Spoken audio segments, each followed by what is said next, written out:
Good morning and welcome to yet another episode of Divinity Connecting the Dots. We're back with, amazing guests talking and connecting the dots between all matters between public and planetary health. I have two amazing animal rights activists and advocates with me today. Elly Nakajima, who's from Animal Alliance Asia, and also Ailya Khan from Animal Alliance Asia. Welcome to the show. Please introduce yourselves. Thank you so much, Nivi, for having us. Okay, I can start. So my name is Elly. I am one of the co-founders of Animal Alliance Asia, currently director. I'm originally from Japan, and yeah, I am currently based in UK, but I am planning to be traveling around Asia for the rest of this year. Over to you, Alia. Hey, thank you, Nivi, for having us.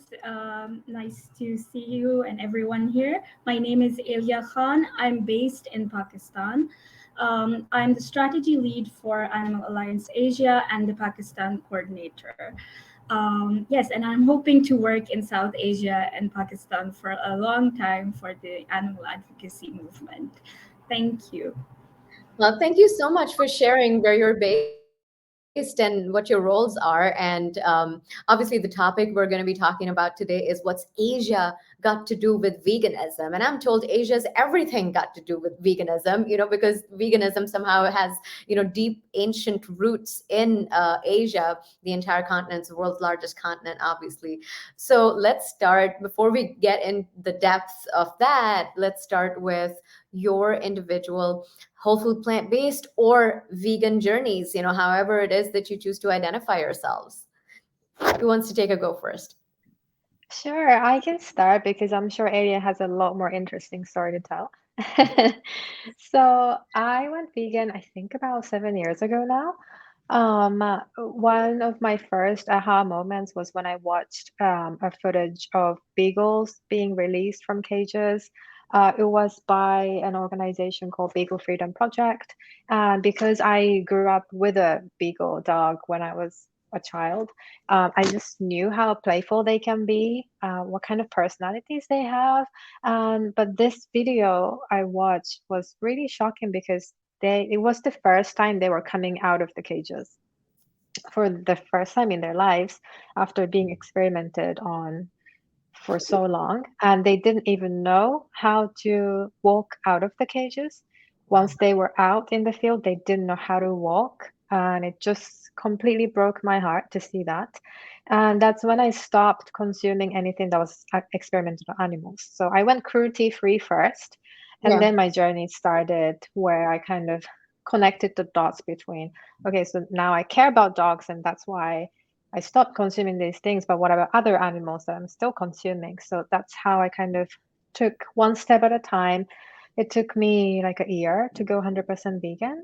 But I have to stress that I was based in London, UK at the time. I Mhm. still am, which is basically one of the most vegan friendly cities in the world, I Absolutely. am told, and it is.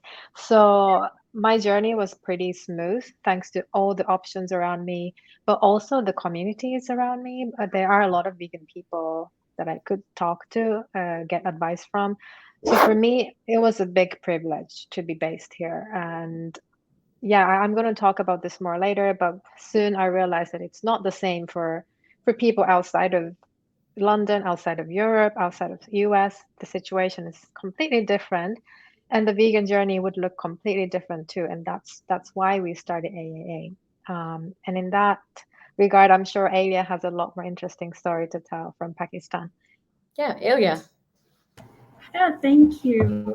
So with my journey, it was very interesting because I had never heard the word vegan as such before, and the first time I heard this word was somewhere around 2016-17 when I attended a lecture by a religious scholar on animal rights.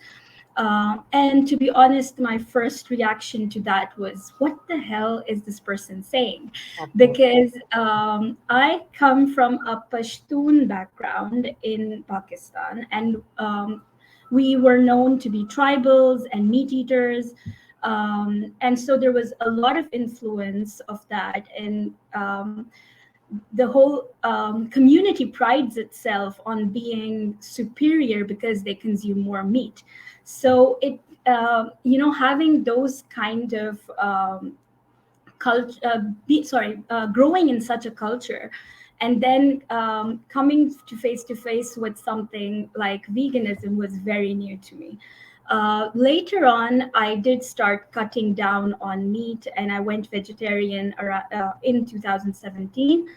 But it took me a long time to go vegan. I went vegan during the pandemic when I had the opportunity to cook for myself, because there still are hardly any alternatives. So coming up with the right kind of alternatives to go towards a vegan diet was some of a challenge that I had faced. And of course, I was still battling the idea of how is it right to be vegan, in a culture and society. It took me a very long time to make that connection. And I was highly reliant on information from Western activists online that influenced me a lot. And later, when I joined AAA, I realized that, not all of these tactics are going to work here. This doesn't make sense. So it still has been a learning journey, and I'm still learning and growing and trying to be a better vegan. Thank you. Yeah, well, thank you so much for sharing both of your journeys. And if I may reflect, they're very different, right? So first of all, that's something that really jumps out at me, and I'm sure our viewers picked up on that. And Elly, when you spoke about the beagles, and for you, it sounds as though the penny dropped when you were able to all of a sudden. Um, understand speciesism is what it's called, right? And you're able to go beyond just the territory of human beings as a species deserving of compassion, and you were able to extend it out to other animals, and that's how you got started. And as far as Ailya, you're concerned, and obviously I'm South Asian as well, I'm of Indian origin, so we're neighbors, and share extensive history as well.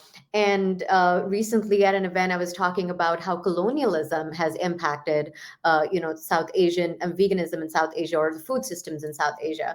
And one of the things, as per my research, I was looking into was the so-called development and the labeling of martial races by the British colonizers.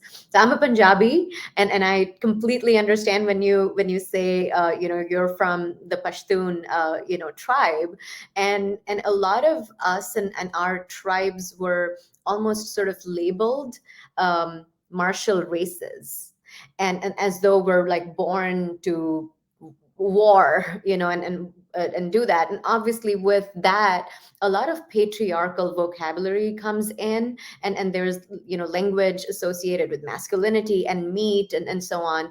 So there's a lot of ascribing of that label to us that may have occurred during the colonial times, and then it has ended up impacting our food systems too. So I totally understand and relate to the cultural rationale and the stumbling block around logic as to told this and I was raised like this, and so was I as a Punjabi, so I totally get that.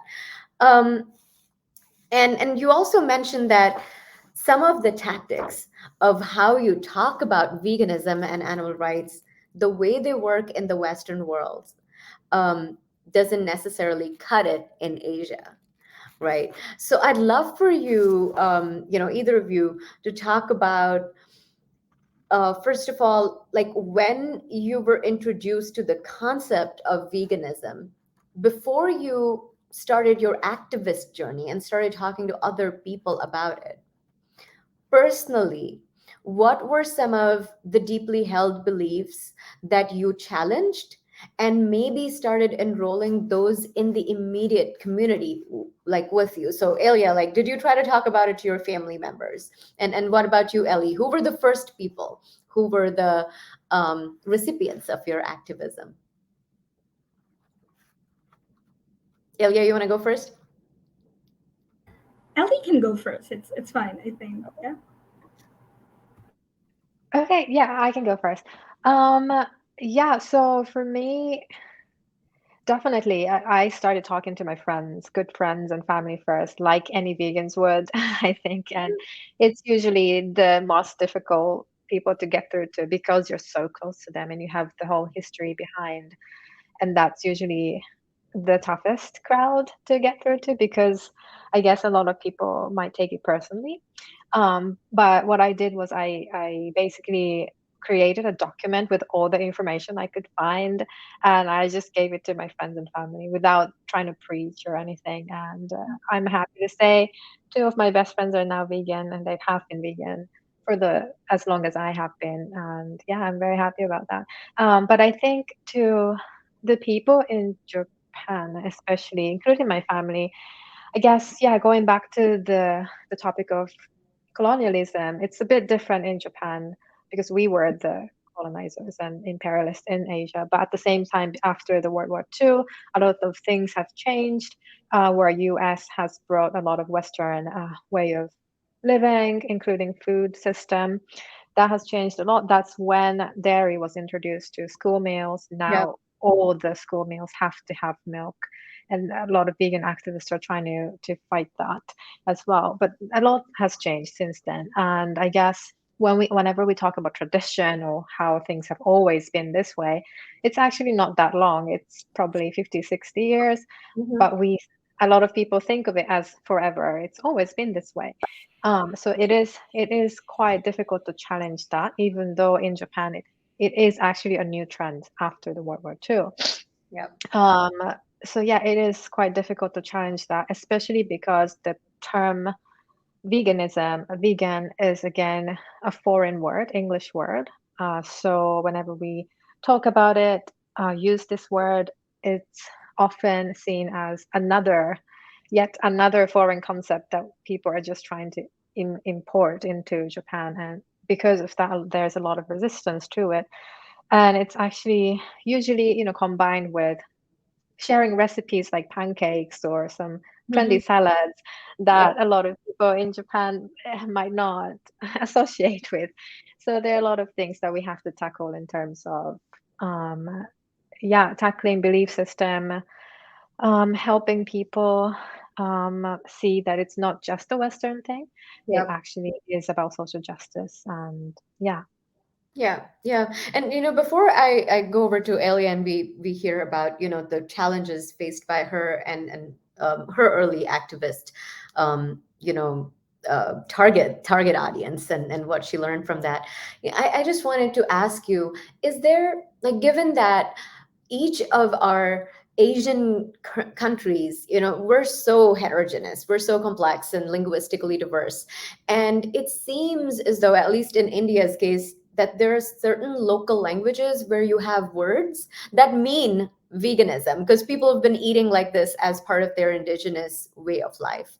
So, is there a word in Japanese, and if you speak Japanese, that comes closest to veganism, and have you experimented with using it? In Japan, unfortunately, not. We don't have like the direct translation of a word that that has the same concept behind it. In other languages like Mandarin, I believe there is a word, Okay. and in countries like Taiwan, Hong Kong. y- But however, because these words are usually associated with Buddhism and the way people eat because of the religion, that has also been a bit of a challenge because when you use that word, it's immediately associated with certain sect of a religion. So people who don't associate with That. themselves with that religion would then get turned off. So yeah, turned away. So yeah, there's that issue as well. But yeah, it's like in Japan, the traditional Buddhist monk food has always been plant-based. And I think the government has been trying to kind of utilize that for tourism. And there Okay. are now a lot of temples who offer vegan plant-based food to people who are vegan. Um, yeah, so I think there's a lot we can play with culturally and take advantage of as well. Yeah, absolutely. And ensure that, people have a value proposition that goes just beyond the trendiness of it, but also harks back to their cultural beliefs. And in this case, it sounds like it's more a religious connotation. Ilya, tell us about your experience. Yeah, thank you. So when I started off early on, of course, I was using the word vegan, and like Ellie said, I did face a lot of opposition because it was such a new word, and to speak about this word, you know. I have been confronted with arguments that are, we all know about those simple arguments that people come back with: plants have feelings, and veganism is not our culture, and things like that. So I did think of maybe changing the term, or coming up with a term that could be adjusted or replace the word vegan. But then we think of, as you might know, Urdu is very close to Hindi, and there is this word called Shakahari, for example. Now, but if we use the word Shakahari in Pakistan, it will be associated with the Hindu religion. And then we all know about the Hindu Muslim divide between the two countries. So it wouldn't have been as effective to use the word Shakahari and or any other word that came down to just plants. I believe that veganism is more than just eating plants.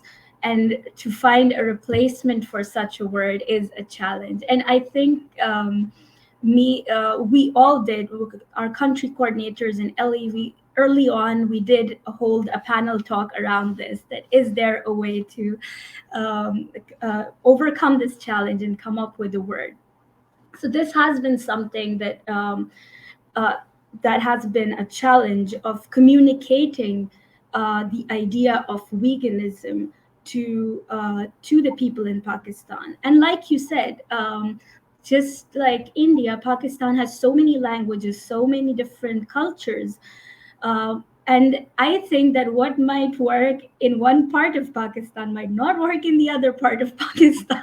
Very true. That's how complicated it is. Yes. So I've been trying to learn and understand a lot of the landscape of the country myself now, knowing that the rural areas play a complete different role as Yes. opposed to the urban areas. Yeah. And then the northern part is totally different from the southern part of the country. And they all have their own intricate challenges. So this has been something that I have been constantly trying to overcome. And the other part comes in, which is the aspect of colonialism as well.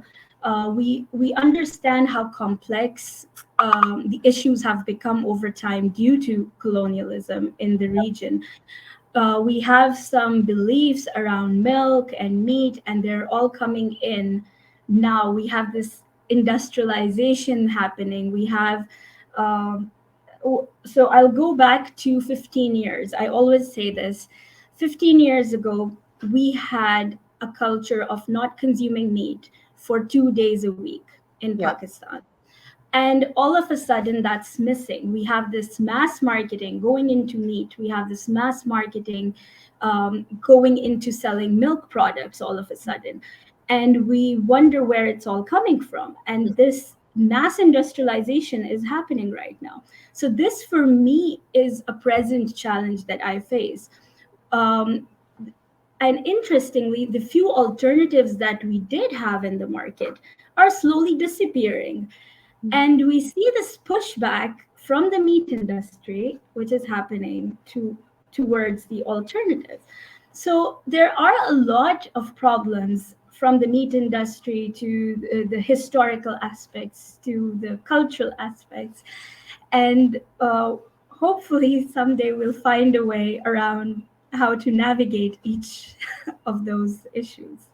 Yeah, but I have to say that with the kind of work that you guys are doing and how laser focused it is on being regionally sensitive, being linguistically sensitive, being culturally sensitive, you're already chipping away at this big challenge, you know.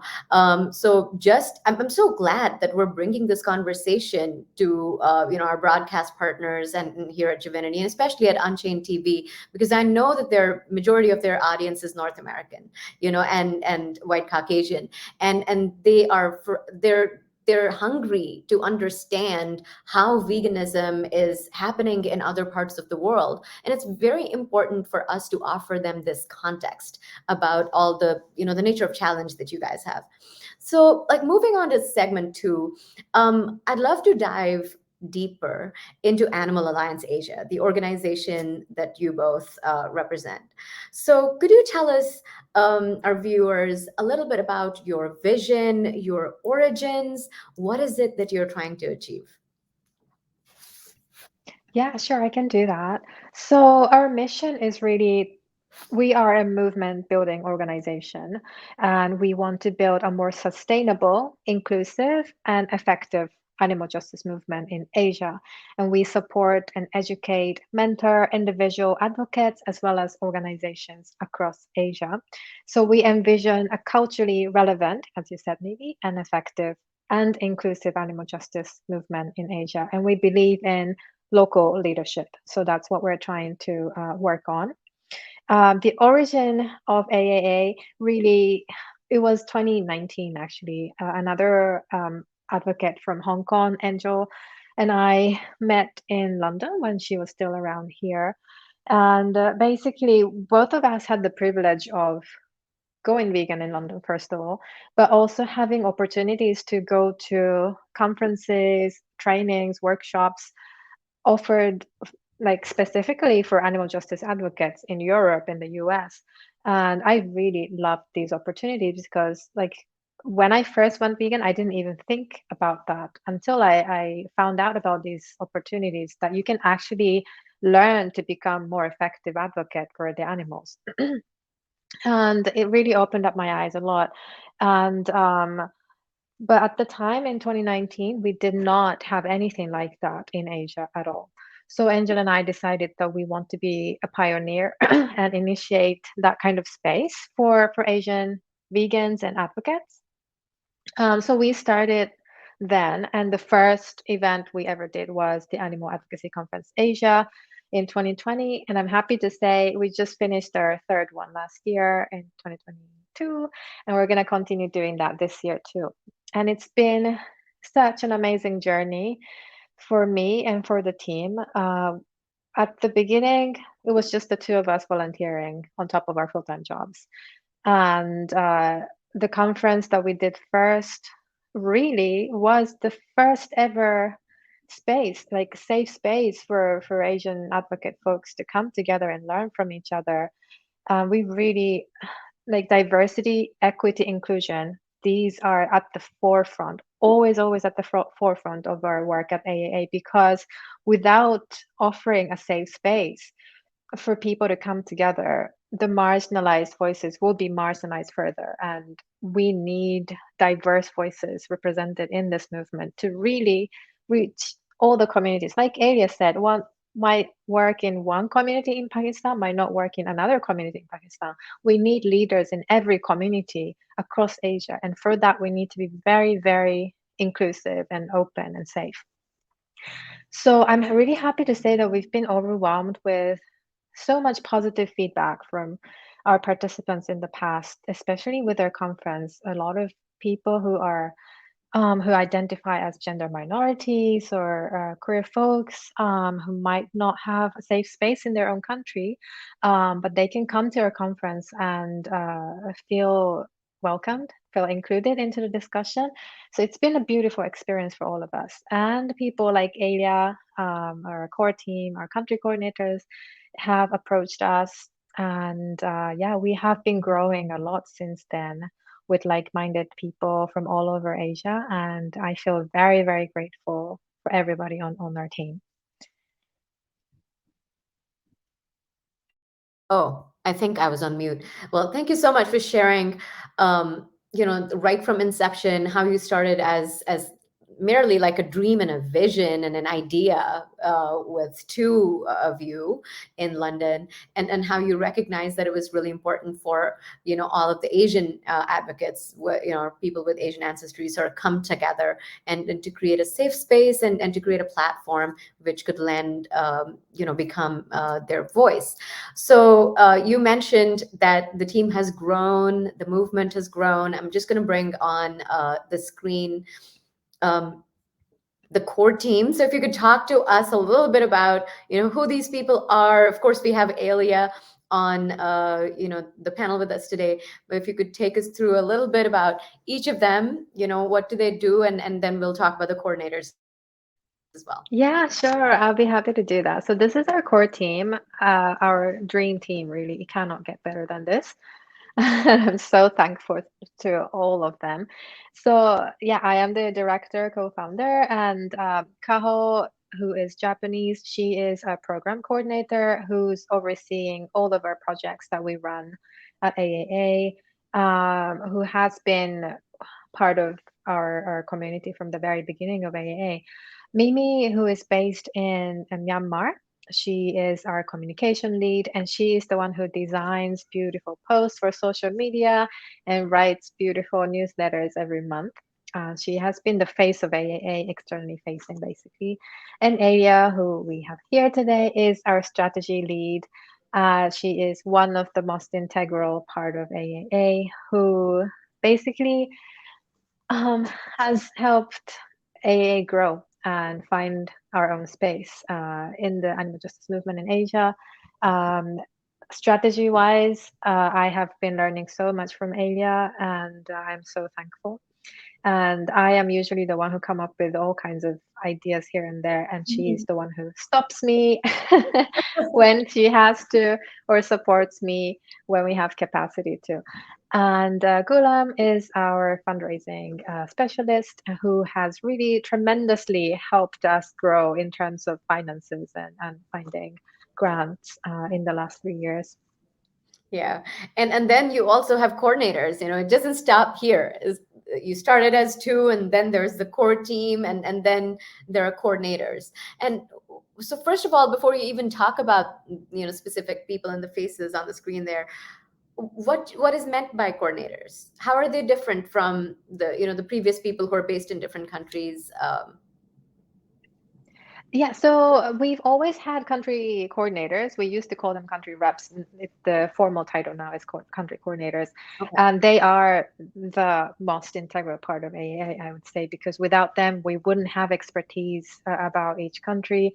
Right. They are the people who are already part of the thriving vegan advocate community in their own country. They're all based in their country. They speak Mhm. the language.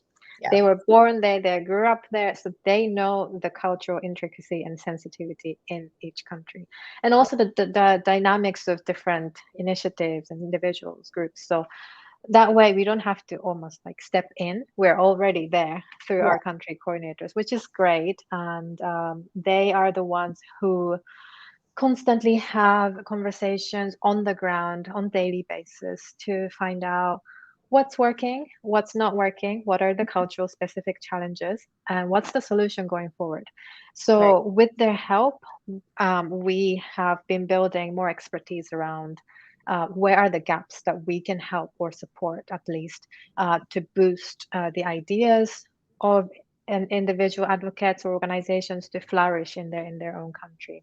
Yeah, that is a really really good leadership strategy, for yourselves as well as part of the core team, and also to have country specific coordinations. I'm just going to quickly show.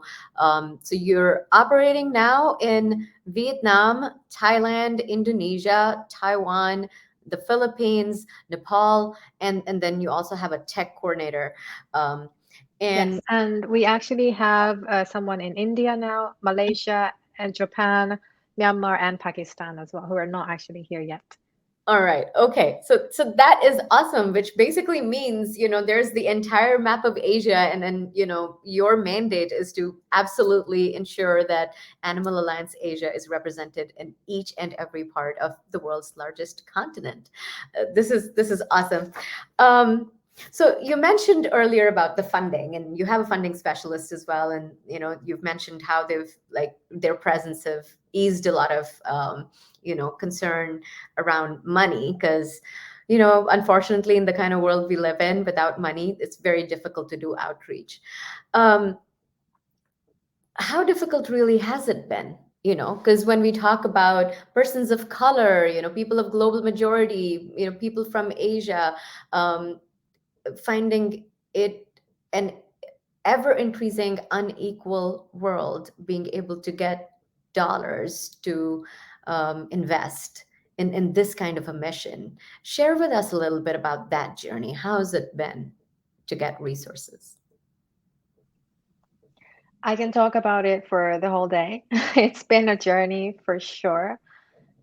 Um, I am very grateful and happy to say that we've got a lot of allies and supporters in the movement who have been supporting us without any hidden agenda from the very beginning of AA, which I would never forget about, and I am forever grateful for, in terms of finding funds as well.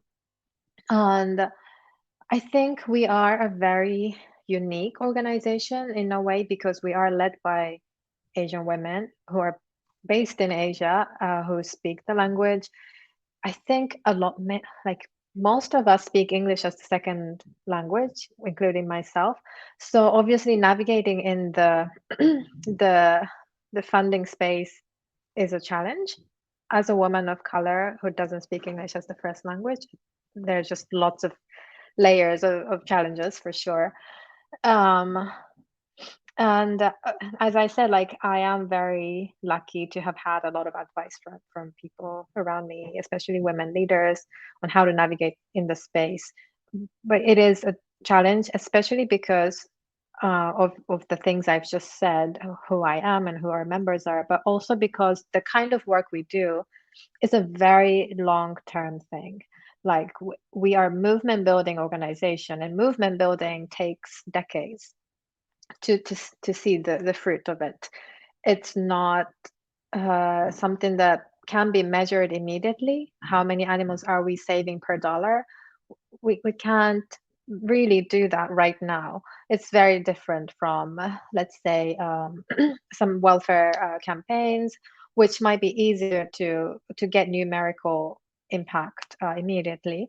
So that has also been a challenge, definitely. But Ailya here has been a great help in trying to put our impact on paper so we can talk about it. And we have been definitely making a big impact, but it's a bit more of a challenge to talk about it. Yes, it is a challenge, and Gulam has definitely been a great help because he speaks the right languages, which I'm not very good at. But I know as a director of an organization, I have to really get used to that because yeah, that's where I come useful. Yeah, Ailya could maybe share a little bit more about strategy and measuring impact in that space as well. Yeah, thank you, Ellie. I agree. Measuring impact is tough for organizations like us because we have a long road to take, and our impact will show in a few years' time when we see the movement connect. What we've done is to make things as simple as possible, is that we've divided our strategy into two parts. One is our short term impact, and the other is our long term impact. And for short term, yes, we can measure how many people we're training, we can measure how many people we are trying to help, or build their capacities. But when we speak specifically about movement building, we can only look at cues that we can find around us and observe those cues and see where these cues are going to lead us in the next 10 years, 20 years, 30 years time. So it's it's going to be a lot of data sorting 10 years down the line. That's what I'm thinking, because we'll be revisiting all of those things, where we saw where we came across what kind of data, and how we build on that. So yes, it's a challenge, but I'm a very positive person, so I believe that we can get through it. Yeah, absolutely. And optimism is obviously a vegan activist's best ally. We can't do anything without our vegan optimism, obviously. Well, thank you so much for sharing about those challenges, and also, hinting at the strategy that you guys are using, Ailya. And it sounds as though you've recognized, obviously, it's very difficult in movement building to really measure the impact of it right away, because it is a slow burn, and you really need to break it out into value additive components on the way there, and find a way in the short term to be able to create those chunk-sized, bite-sized business cases. And it also sounds like communication and training people in effective communication as to how to be an activist on behalf of animals is exactly where you're focused on at this point. So, as you were talking, I was thinking about how human beings, we categorize animals in so many different ways. I mean, we talk about beef herds and dairy herds, and ever since I, started on my own path of advocacy, I've since learned this grotesque vocabulary. But keeping things simple, obviously, we're thinking about wildlife, animals who, like, yeah, they kind of like live in the jungle. Once in a while we might see them at a zoo. um, then there are farmed animals we believe we can absolutely exploit, eat, and use for leather and so on. And then there are companion animals who are so close to it, in some cases closer than our even, human family members. So I mean, just these three basic divisions show us the hypocrisy of human beings. So when you're looking at your work, and not necessarily just funding, how does Animal Alliance Asia, um, if you do, sort of approach these three basic categories of animals? Who do you exist for? Do you exist for everyone, or do you have space for all animals? I can start, and Ailya, if you want to add, please do. So when we first started AAA, we always said that we cater for all animals, including entertainment, wildlife, companion, farmed animals, because for one reason, because in Asia, we still didn't have the privilege to focus just on farmed animals. Like, Yeah. there's so many issues, but not enough efforts being made for any of them.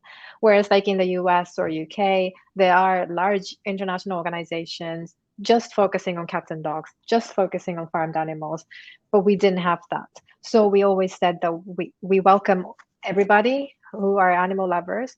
But over the years, we have seen some shift in that landscape in Asia as well. A lot more international funds are going into more welfare approaches in the farmed animal movement. Mhm. Also, there seems to be quite a lot of like domestic donations for stray dogs and cats, companion animal efforts as well, and wildlife. So we are shifting towards just focusing on farmed animals. But at the same time, we are very aware that there are like so many, far more dogs and cats organizations than farmed animal organizations or initiatives. Yeah. So through our projects, we are open to anyone to come to our events, and who are not vegans maybe yet, who work for dogs and cats, but we might be able to talk about speciesism with them, Mm. and maybe start building allyship with them, maybe having them included in our conversations about farmed animals as well in some way. So we're definitely trying to widen our circle that way. And actually, Ailya is working on something like that in Pakistan right now as well. Ailya, do you want to mention a little bit about the grassroots effort? Like, how does that strategy translate into, for instance, in Pakistan? Right. So I will first go back and build on what Ellie said in terms of the way we are looking at the way and the reason why we're shifting our shifting our focus. It's also dependent on a lot of data that came through to us through our programs itself. Initially, it started off as being inclusive, but over time, our data and observations have shifted our strategy itself. So, realizing that some countries do not at all have farmed any work for farmed animals at all, no funding, no projects, and going back to one of our projects that we did recently, we might have a chance to build on it later on as well, which was the forums, in which we identified different stages of the movement itself. And we realized that a lot of countries are in very initial stages of the movement, and we might need to focus and strategize differently for all of those, depending on the country's issues and the problems they're facing and the stage they're at. And coming to the Pakistan grassroots challenges, it's the strategy for Pakistan for me that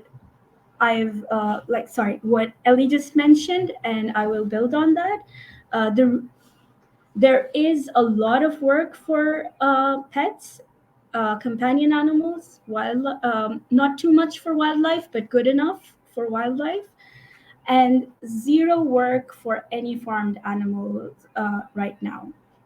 So we see that there are no grassroots movements here for farmed animals or for addressing the idea of speciesism itself, um, let alone veganism or direct action or anything of that sort, or protests. So far, we've only seen protests against dog culling and zoos in small pockets. So these are some challenges that we've seen. And of course, these are directly related to political issues and the country's educational systems and so on. Like we discussed earlier, there are a lot of layers that have affected and brought us to the stage where there is no movement for the animals. And so we have to strategize accordingly for each country and build a movement from the ground all over. Like in the forums, forum report, you will see that some countries where we did have a conversation, mostly if we categorize them in the 8 stages of movement, they're at 3. The maximum we look at it as 3. So we are yet to see movements growing in Asia. So it's very complicated in terms of different countries and the whole macro scale of Asia itself. Yeah, absolutely. So, you know, it just baffles me that there is, so at times, people who call themselves animal lovers, and they go out and do amazing work with rescuing companion animals that might have been treated badly, abandoned, and so on. And yet they continue to have animals on their menu. And both Ellie and yourself have mentioned the convergence of, it's almost like a Venn diagram, where there's some vegans who, all vegans love animals, and they love animals indiscriminately, regardless of the use animal human beings ascribe to them. And then you have companion animal activists who may or may not connect those dots, and how some of your efforts are helping that. However, and what I started with really was that it baffles me that there's 0.0 support for farmed animals, and obviously that is intensely complicated. It's tied in with the perception of food and Asia is also one of the big hotspots where there's a lot of not just nutritional insecurity, but there's a huge burden of global hunger that resides in Asia. And just the other day, I was at a conference where I heard a preeminent, food politics expert actually say that no, I might be, more or less vegan myself, but I really believe that an animal inclusive diet would help people in deep poverty in the global majority. And I was like, what? I did kind of a double take even there. So I can totally understand that if from, within the voices that are sort of so close to veganism here in the West, if when they think of people in deep poverty, they believe that some amount of animal foods might be better for them, you can well imagine how the food systems and the politics in Asia have shaped the perception around needing animal foods to survive. Let me actually, we have about 15 minutes to go, but I really wanted to touch upon yet another convergence. Your Animal Alliance Asia, clearly given your name and also your strategic focus, now you're focusing, on animals and specifically farm animals. Do you also, like, how do you rub shoulders with, people in the environmentalism movement, planetary health movement, and also people who are in lifestyle medicine, people who are really sort of focused on veganism or plant-based eating from a public health and reversal of chronic illness standpoint? Do you leverage some of that logic in your communications? If so, how do you do it with the endpoint of serving animals? I hope that makes sense. Sure. Thank you so much for going through this. So as I said earlier, like we have four, maybe we skipped that actually, but you had that on your slide. We do have four core values at AAA, and we always come back to these four whenever we make decisions or when we communicate internally or externally. So these are openness to change and learning, inclusion, nonviolence, and anti-oppression. And when it comes to who we include, yes, we are very inclusive. We want to build allyship with other movements, other social justice movements, so we can learn from them. They can learn from us, and together we can make a more peaceful, kind world together. That's something we really believe in. So we've been working on building allyship and solidarity with other movements in the region, for sure, including environmentalists, climate justice folks, for sure. And when you mentioned food injustice, that is one of the key areas that we're definitely looking at as well. And being open to change and learning is one of our core values. And when it comes to vegan messages and slogans and what kind of tone we're going to put out there through our social media and campaigns, we're open to learning from the local advocates as well. So, for example, in countries like the Philippines, we have been told that sometimes meat and fish cost much less than vegetables. A lot of people don't even have access to their own kitchen facilities, so they have to buy food from food stalls, their own meat and fish. So you can't just go to the Philippines and say, go vegan. I've done it. You can do it too. No, you can't. The situation is starkly different. So we have to really adjust to each country's context and learn from them. What can we do with that community on the ground to make this world a kinder place for everybody, including all animals? So these are the values that we really hold dear to ourselves. Whatever we do in each country, we come back to these. I hope that makes sense. It makes total sense. And thank you so much for explaining it the way you did, Elly. It was just brilliant. Because here's the other thing. Given the wealth and the average income of, the vegan audiences in the West, and specifically North America and Western Europe, it is beyond a lot of, this population's imagination. This whole idea of access and affordability, and that fruits and vegetables, nuts and legumes would actually be more expensive versus just getting meat and fish. And sometimes that exclusively, that's the only thing that people have in the name of food that they have access to. And the Philippines being an excellent example. And there's just so many other examples in parts of Asia, parts of Africa, parts of Latin America as well. And even in the US, when we talk about food deserts, there's a lot of conversation around food apartheid, which is another terminology that accounts for the colonialist tendencies and some other, complex layers and race relations, et cetera, in North America. But when you look at Asia, I reckon that the same terminology applies. It's almost as though, like vast tracts of the continent has been turned into food deserts. Like if anything and everything that somebody can afford easily is just meat and fish, then that is a food desert because it's species inappropriate food for those humans in the Philippines, as you mentioned.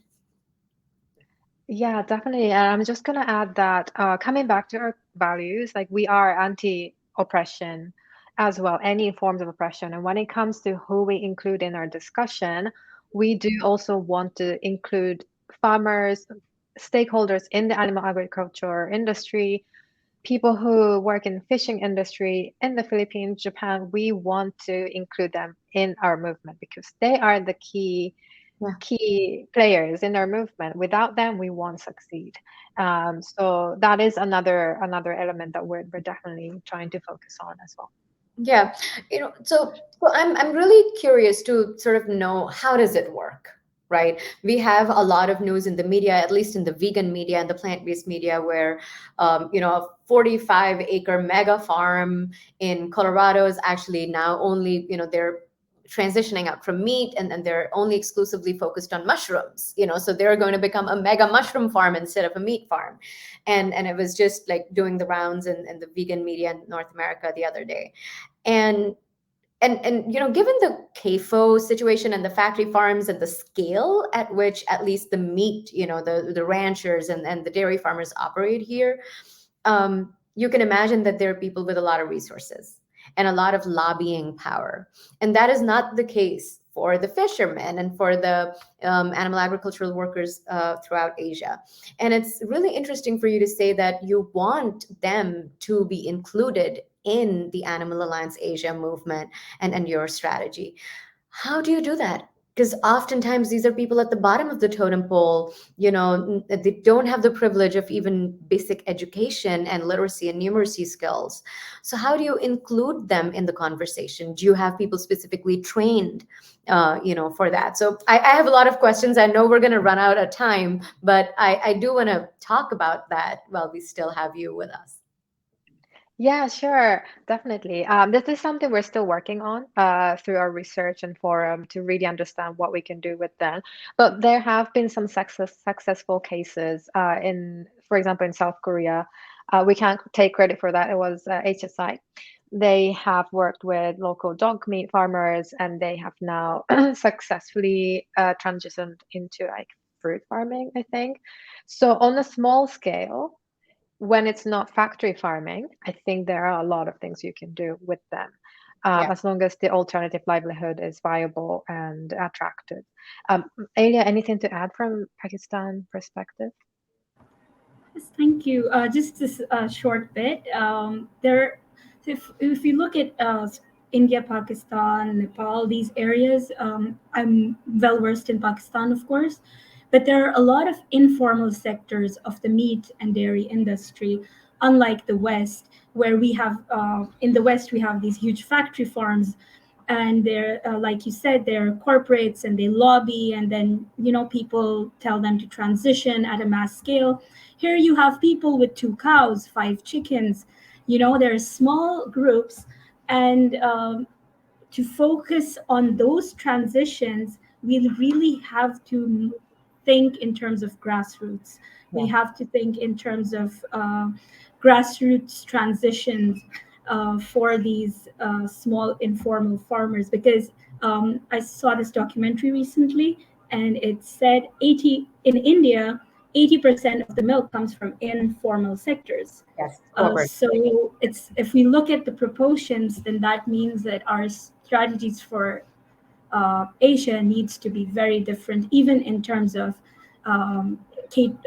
addressing food injustice. Yep, absolutely. You're so right. The backbone of the Indian dairy industry is cooperatives, and on an average, people own between 5 cows to 5 buffaloes.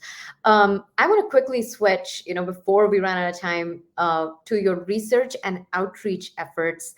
And especially during the pandemic, you guys have really, really managed to connect the world's largest continent using technology, with the virus sort of, roaming the outdoors, but you've been at it. So tell us a little bit about your research efforts. And I hear that you guys just concluded a really important in-depth qualitative research. So Elly, if you can go over that a little bit for us.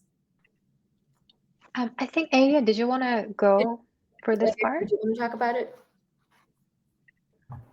Sorry, I was on mute. Yes, thank you. So let's. One of the things that we did recently was, like I mentioned, was the forum that we conducted in different countries, and that has been key. Although the findings of that are, they have its limitations, and because they were based on conversations as opposed to survey forms being filled by different people, they might differ in some perspectives, but it gave us a whole sense of the movement in and around, within Asia. So one of the reasons was to address the ongoing global inequality in funding that we're facing. We see that there has been a lot of funding coming in to Asia, but somehow we find that they're not being channeled to the people who might be able to make an impact. So keeping this in mind, we started speaking to local advocates in 10 different countries. Elly herself has been on ground and she spoke to so many different people, interviewing them. And also our country coordinators and me, everyone, we took a lead on this. And this was to understand what are the current issues, where are the gaps in the movement, is there anything we can do for them in terms of providing them with certain resources? Are the resources that they need financial or some other sort? Because there are so many questions when it comes to also resources. Some organizations don't need financial resource; they need training. Yeah. So we needed to know this. So we started asking all of these questions, and we did get some sort of idea about this. And yes, so this is what I wanted to say. Did I miss something, Elly? Do you want to add on to this? Yeah, sure. So thank you. You were very thorough, and I know I'm conscious of time as well. But through this research and forum project, one of the key gaps that we have identified is definitely grants and funding. People on the ground desperately need funding, and that is why we have just launched our re-granting project. So we have partnered with international grant making organizations who will have a pool of funds with us, and our country coordinators will curate which initiatives or organizations or even individuals in each country that we want to fund, who will be making impact on the ground, depending on the findings from the forum, what's needed in that specific country. So it's going to look very different from country to country, but I'm really excited for this opportunity that we can actually financially support initiatives on the ground from now on. Yeah. I have a couple of questions, the quick questions. Now, do you offer grants to smaller organizations who fall under the purview of your work? As in, so how does it work? Like, do you receive the grants yourselves and then disperse them onwards, or are you the end recipient of these funds and the grants and then invest them in training? Like, how does it work, or do you follow a hybrid model? Hybrid, I would say. So depending on the partner that we have, international funding partner, they might have different requirements with us. So we will have to stick to what they want from this grant. But most of the time, I'm hoping that we'll have the autonomy to decide who we think are making an impact on the ground, depending on our cultural findings. But at the same time, yes, training, mentorship, we provide that through all of our projects like academy, leadership training, conference. We will encourage local activists to come up with their ideas for a project. We'll mentor them, help them strategize so their ideas become a project. Yeah, yeah. Well, thank you so much. I have a feeling I could have just spoken with you for hours and really listened to all the different work that you're doing, which is much, much needed. Thank you so much, Elly and Ailya, for creating this much needed, very relevant, especially, during and after the pandemic. It's just so needed, amazing movement in Asia, a continent that's so close to my heart. So thank you so much for spending your time here with us. It's been a pleasure and truly an honor. And I look forward to following your work. Thank you so much. Thank you so much, Nivi, for having us. Thank you.